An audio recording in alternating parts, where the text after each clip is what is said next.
having to do with routes. What's the definition of a successful meeting on Friday with Vladimir Putin? Well, we're going to have a meeting with Vladimir Putin, and at the end of that meeting, probably in the first 2 minutes, I'll know exactly whether or not a deal can be made. How will you know that? Because that's what I do. I make deals. It came out of nowhere. One moment, Washington was focused on domestic chaos, a federal takeover of the city's police force, National Guard deployments, and rising political tension. The next President Donald Trump was standing at the White House podium, casually dropping one of the biggest geopolitical surprises of the year. He was about to meet face-to-face with Vladimir Putin. Not in Moscow, not in a neutral European city, but in Alaska, U.S. soil, marking the first time Putin would set foot in America since 2015. The announcement alone was enough to send analysts scrambling. Why Alaska? Why now? And why choose a location that feels both symbolic and strangely out of the way? Trump described it as nothing more than a feel-out meeting, setting expectations low, or at least appearing to. He said he was hopeful for constructive conversations, but quickly added that this wasn't going to be about signing a peace deal. He wanted to see what the parameters are before making any commitments.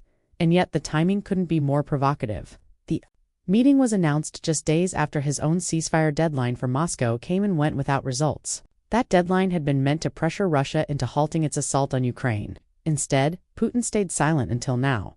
So was this really just an informal exploratory sit-down? Or was Trump positioning himself at the center of a global power struggle, where the next move could shape the future of the war in Ukraine? One thing was certain. The entire world would be watching. And behind Trump's casual tone was the unmistakable sense that this meeting could become far more consequential than he was letting on. But as Trump spoke, he hinted at a plan, one that involved more than just shaking hands and making polite conversation. Trump didn't waste time painting himself as the ultimate deal-maker. Standing before reporters, he made it clear that his first priority wasn't to walk into the room and sign an agreement. Instead, he framed the Alaska summit as a chance to see what the parameters are. In his words, he'd talk to Putin, listen carefully, and then pick up the phone to call Ukrainian President Vladimir Zelensky and key European leaders immediately after. He insisted again that it wasn't up to him to make a deal. "I'm not going to make a deal," he said. "It's not up to me to make a deal." But then, almost contradicting himself, he added that if there was a fair deal, he'd be the one to present it to Ukraine and Europe. And if it wasn't fair, his answer was blunt. Lots of luck. Keep fighting. One comment in particular raised eyebrows. The possibility of land swapping as part of a settlement. He offered no details, no map, no framework, not even a hint of which territories he meant. But the mere mention of redrawing borders mid-war sent ripples through diplomatic circles. Was this just Trump thinking out loud? Or was it a preview of the kind of concessions he believed could actually bring both sides to the table? The plan, according to Trump, was simple on the surface. Talk to Putin, assess his willingness to end the war, then decide whether to arrange a direct meeting between Putin and Zelensky, with or without Trump at the table. But for a man who built his brand on the art of the deal, the idea that he'd walk away without making one felt unlikely. And that left an open question. Was this truly just a listening session? Or was Trump already working a behind-the-scenes strategy that no one else could see? That question became even more pressing once President Zelensky fired back, and his response was anything but optimistic. If Trump's announcement was meant to project optimism, Ukraine's president wasn't buying it. Within hours, Volodymyr Zelensky took to social media with a blunt warning. Putin, he said, had shown zero signs of wanting peace. In fact, Zelensky accused the Kremlin leader of using the Alaska summit as nothing more than a propaganda stunt, a photo opportunity to parade back home as a personal victory. According to Zelensky, Russia's actions on the battlefield told the real story. Rather than scaling back, Putin's forces were redeploying troops in ways that looked less like a retreat and more like preparation for a new offensive. If someone is preparing for peace, Zelensky wrote, this is not what he does. It wasn't just a jab at Putin, it was a thinly veiled warning to Trump, too. By meeting Putin without Ukraine in the room, Zelensky suggested, Washington risked handing the Russian president exactly what he wanted: the appearance of legitimacy without any real concessions. The message was clear. Ukraine would not sit quietly while its future was discussed thousands of miles away, and Zelensky's tone hinted at something deeper, a fear that global pressure on Russia was starting to crack.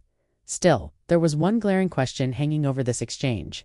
If Putin really wasn't coming to Alaska to talk peace, what was he coming for? And that's where the speculation begins, because Putin's motives might go far beyond the war in Ukraine. On paper, this meeting is about Ukraine. In reality, Putin's trip to Alaska could be playing out on several levels at once, and not all of them are visible. For one, it's his first time setting foot on U.S. soil in nearly a decade. That alone is a power statement. For years, Putin has operated from the comfort of Moscow or neutral ground in Europe, forcing others to come to him. By flying into America, he's flipping the script, showing that he's willing to enter the lion's den, unafraid of the optics. But there's another angle. Analysts say Putin may be bypassing traditional European diplomacy entirely, going straight to Washington to gauge Trump's real stance. With Europe largely united behind Ukraine, meeting Trump one-on-one gives him a chance to test the waters without the constant pressure of EU leaders at the table. And then there are the rumors. Some reports suggest Moscow is looking to read Trump's intentions before making any major military moves, whether that means scaling back, pushing forward, or shifting strategies entirely. A feel-out meeting, as Trump calls it, could be just as much about intelligence gathering as diplomacy. There's also the propaganda factor. A handshake in Alaska broadcast around the world could be spun back in Russia as proof that Putin is still a global player, not a pariah.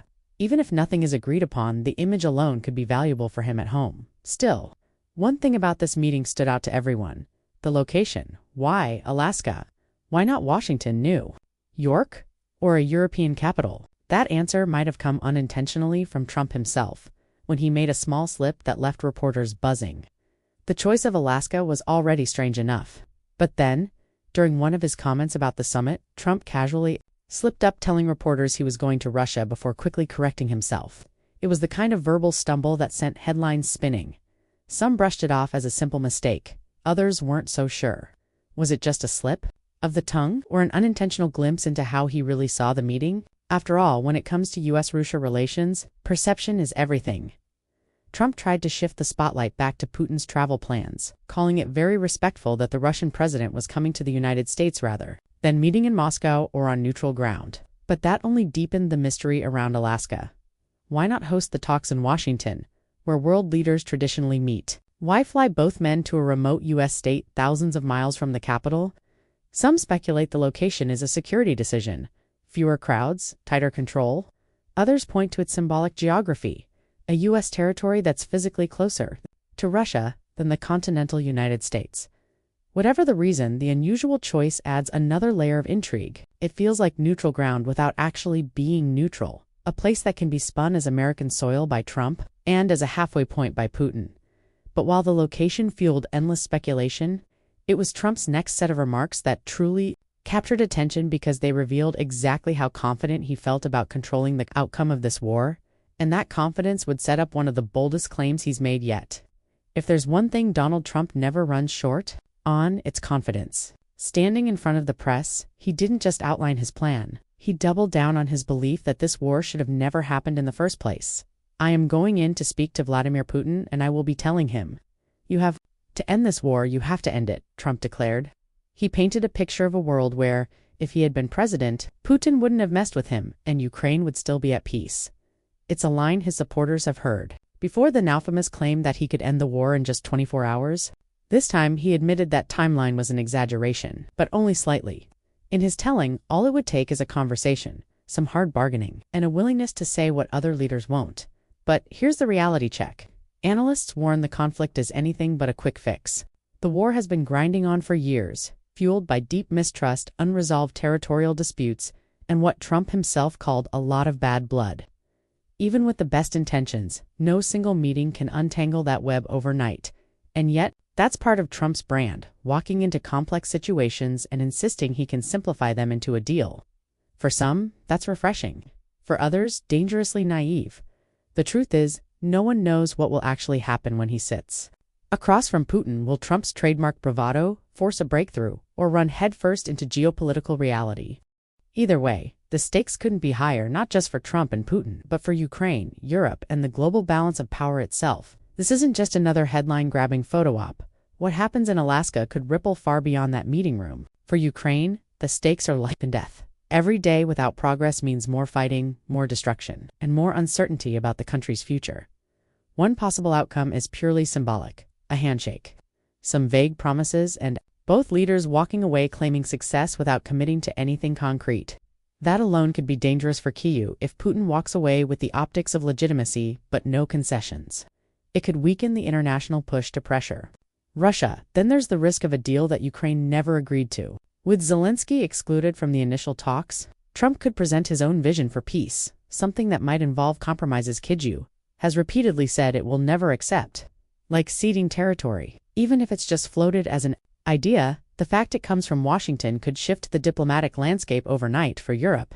The meeting could test unity. If the U.S. takes a softer line than EU nations, cracks could appear in the West's collective stance, and Putin knows exactly how to exploit them. And for the rest of the world, this summit is a reminder that the U.S.-Russia relationship still has the power to alter global politics. Whether it leads to de-escalation or escalates tensions will depend on what's said behind those closed doors.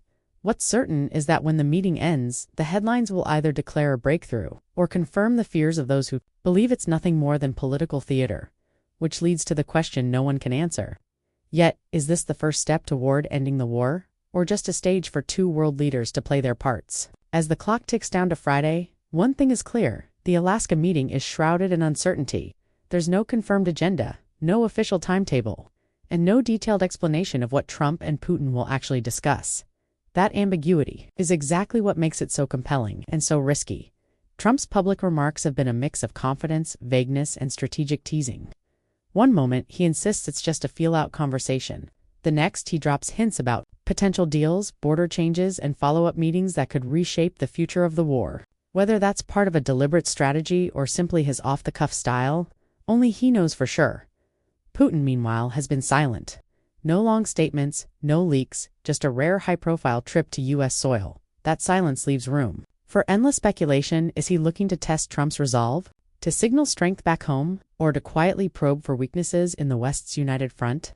The truth is, no one outside that meeting room will know exactly what's said, at least not right away. But the world will be watching the body, language, the tone, and the first public statements that follow. This could be the start of a new phase in the conflict, a turning point in U.S.-Russia relations, or nothing more than a carefully staged piece of political theater. The only certainty is that, for a few hours in Alaska, the fate of a war and perhaps the balance of global power will rest on a conversation between two men who both believe they know how to win. So the question remains, when those doors close in Alaska, will history be made, or will it simply repeat itself?